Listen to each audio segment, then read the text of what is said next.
আমি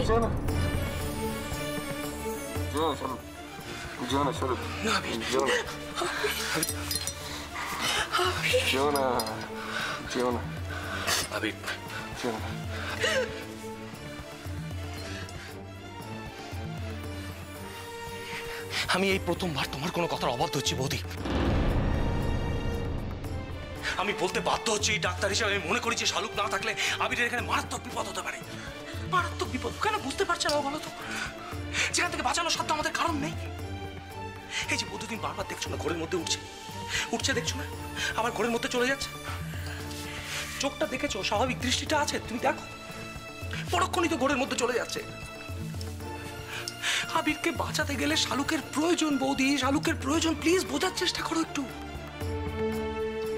এই আমার নিয়তি,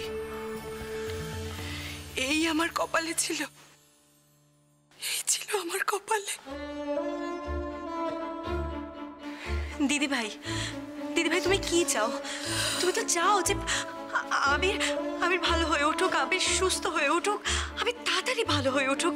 তুমি তো চাও, বলো দিদি ভাই, তুমি তো চাও সেটা। তার জন্য আমাদের সবাইকে তো চেষ্টা করতে হবে। আজ যখন আমাদের বাড়িতে যেতেই হবে, একবার বাড়ি গিয়ে না হয় মেয়েটাকে নিয়ে আসবো। আমি কিন্তু এখানেই থাকবো, তোমরা বাড়ি থেকে এলে তারপর যাবো। কারণ এই অবস্থা আমি কোনো ডাক্তারের ভরসা ওকে ছাড়বো না। আমি কোনো রিস্ক নিতে চাইছি না বর্তা। হ্যাঁ, আমি ঘন্টা দুয়েকের জন্য বাড়ি যাবো, স্নান টান সেরে তারপর আবার ফিরে আসবো। ঠিক আছে, সেটুকু অন্তত তুই থাকিস। আমি আবিরের বিছানার পাশ থেকে কোথাও যাব না, কোথাও যাব না। তোমাকে বাড়ি যেতে হবে কমলিনী, তুমি এই অবস্থাতেই রয়েছো কাল থেকে। বললাম তো আমি যাব না। অন্যায় জেদ করো না কমলিনী, তুমি এখানে থেকে কিচ্ছু করতে পারবে না। 2 ঘন্টার জন্য আমরা বাড়ি যাবো এবং ফেরার সময় ওই মেয়েটাকে আমরা নিয়ে আসবো। তুমি কেন বুঝতে পারছো না কমলিনী? তুমি কি ভাবছো তোমার থেকে ওই মেয়েটার উপরে রাগ আমার কিছু কম? তবু যখন আমি ওকে নিয়ে আসতে চাইছি তখন কেন বুঝতে পারছো না? সেটা শুধুমাত্র আমাদের সন্তানের ভালোর জন্য। ওকে দিয়ে কাজ হাসিল করিয়ে তারপরে কিভাবে ওই মেয়েটাকে ছুঁড়ে ফেলে দিতে হয় সেটা আমার থেকে ভালো কেউ জানে না।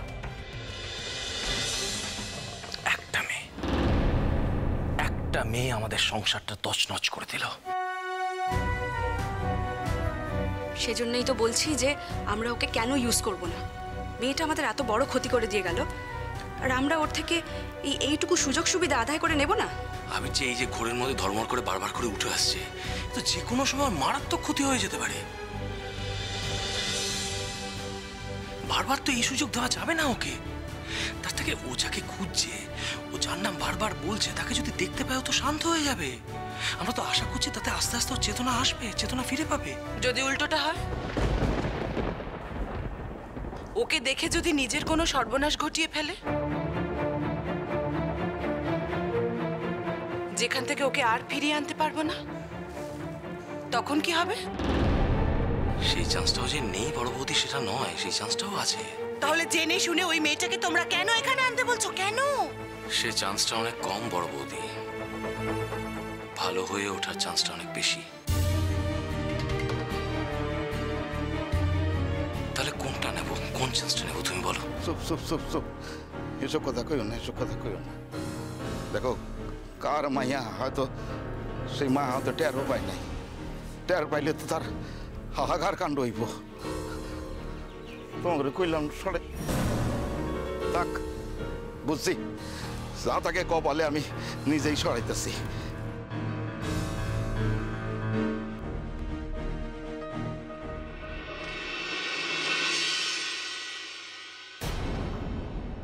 চলো কাম্মু, ও চলো কাম্মু, কি রে তুই এখানে পড়ে এসছিস কি করে? ও আম্মু, মা আমার কথা কথা, ও চলো চলো। খালেদ ভাই, তুমি ওকে চেনো নাকি? দেখে তো মনে হয় এ চাঁদডোবা গাঁয়ের মেয়ে নয় খালেদ ভাই। কাম্মু, তুই এখানে কি করে এলি রে মা? তাও আবার একা একা? মা, মারে কথা কো না মা। এই ভাইয়ার কলকাতায় বিয়ে হয়েছিল না? বড় লোক বাড়ির ছেলের সাথে? ওরা বোধহয় বড় তাড়াই দিছে। তারপর বোধহয় মাইয়া একা একা বাড়ি ফিরতেছিল, তখনই এদিক মানে চইলা আইছে। আর অতেই ডাকাতের হাতে পইরা খুন হইছে। চুপ করো, একদম চুপ। মরবো কি? হ্যাঁ, মরবো কি কইরা? এমন একটা ফুলের মতো ভাইয়া, এত তাড়াতাড়ি তারে মুইরা যেতে দিতে পারি? বগর বগর করে। খালেদ ভাই ভাবছে ও বোধহয় এখনো বেঁচে আছে। তা আবার একা একা এইভাবে এসছে, তাও রাতের বেলায়। ডাকাতরা ওর প্রাণ না নিয়ে ছেড়ে দিয়েছে নাকি? আরে শুধু প্রাণী নেইনি, প্রাণ নেওয়ার সঙ্গে সঙ্গে কি ইজ্জত নেইনি বলতে চাইছো? কথার কইতাছি, কথার কইতাছি, আর কোনো মাঝে কথা কইবা না তোমরা। যাও যাও যাও, যে যাও নিজের কামে যাও, আর কোনো কাম করতে হইব না। হ্যালো আম্মু, ও আম্মু, তোরে আমি এত ডাকতাছি, তুই কথা কবি না মা, একবার চোখটা খোল না মা। ও চালু, তুই খোলা, তুই কেমনি পথে আইলি? ও মা, তুই একা একা কি করে আইলি এতটা পথ? সুকুমার দা, ও সুকুমার দা, তুমি আমাকে কঙ্কনপুরে এই শালুকরে চেনো না? হ্যাঁ চিনি তো, পাড়ায় পাড়ায় ঘুরে বেড়াতো। ও আমাদের মানিকের ভাগ্নি। তাইলে তাইলে একবার আমার লোকে একটা কাম করো না, চলো না ওরে আমরা বাসায় নিয়ে যাই। কাকে নিয়ে বাড়িতে যাবে খালেদ ভাই? ওকে বাড়িতে নিয়ে গিয়েই বা করবে কি? না তাই বলছি, টানা হাসা করে বাড়িতে নিয়ে গিয়ে কি করবে? কাছাকাছি তো শ্মশান এখানে, তাই নিয়ে চলো না। একদম চুপ। আর যদি তোমার ভাইয়ের হেমন হইতো, তাহলে তুমি তার সম্বন্ধে এরকম কথা কইতে পারতা?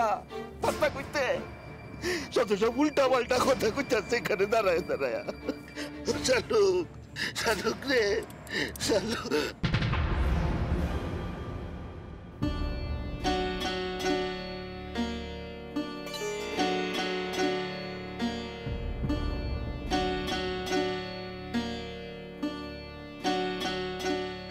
এখনো শেষ হয়ে যায় নাই, পড়াটা শেষ হয়ে যায় নাই।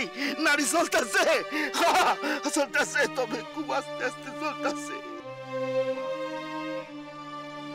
সুকুমাতা, সুকুমাতা, দেরি করো না, চলো চলো মাইয়াটা একটু লইয়া যাই, তারপর ডাক্তারখানা লইয়া যাবো, ডাক্তারের দিয়ে চিকিৎসা করাবো, ওর জ্ঞান বিনাবো বাড়ি লইয়া গিয়া।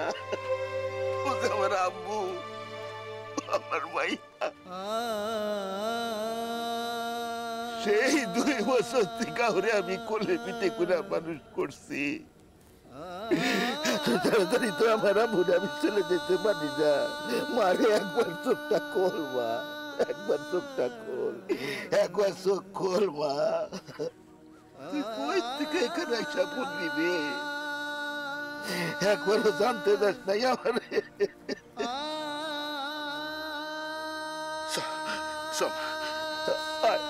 আমার কাছে আয়।